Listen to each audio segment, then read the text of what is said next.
You want to make sure that you have a meeting with all of your stakeholders because you really want to understand whether or not their expectations and their aspirations for this project have changed. Believe you were born to win. It's your right to win.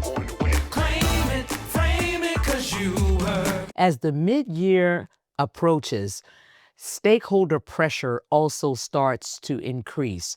Here's how you might manage the timeline and the projects that you have set up for this year with respect to your team.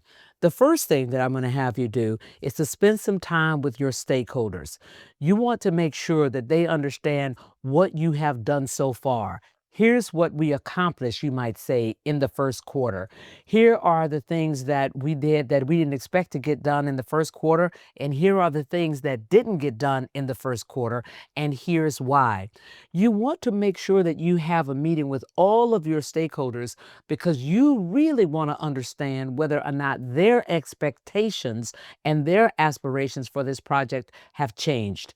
Maybe when they gave you this project in December of last year, they saw a different kind of economic environment.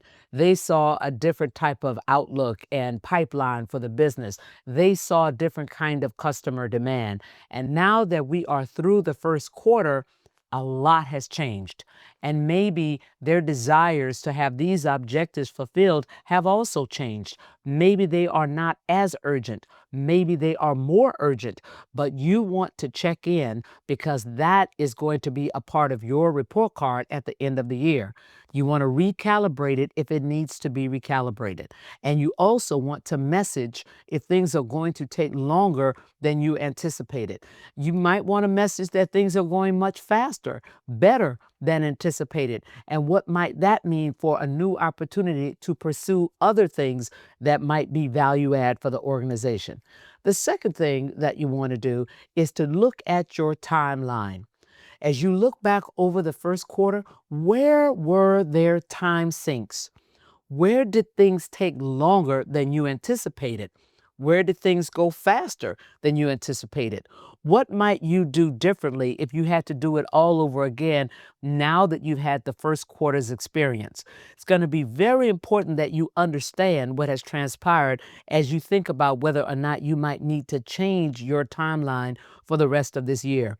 The next 3 quarters of 2025 are going to go exceedingly fast.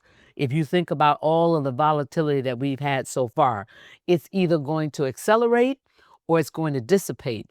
And if it dissipates all of the volatility, then things are going to really move fast to the affirmative, to the positive. And if we continue to have this volatility, it's also going to move fast simply because of the uncertainty that surrounds it. The third thing you want to do as you calibrate expectations towards the mid-year is to check in with your team. Are they still feeling good? Are they excited? Are they ready for the next challenge? Or are they tired? Are they disillusioned?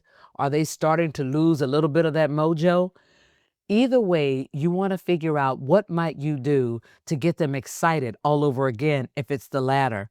And if they are still excited, you might want to think about how you as the leader can take advantage of that and advance things even further or actually accomplish new goals that you didn't foresee when you first started this project.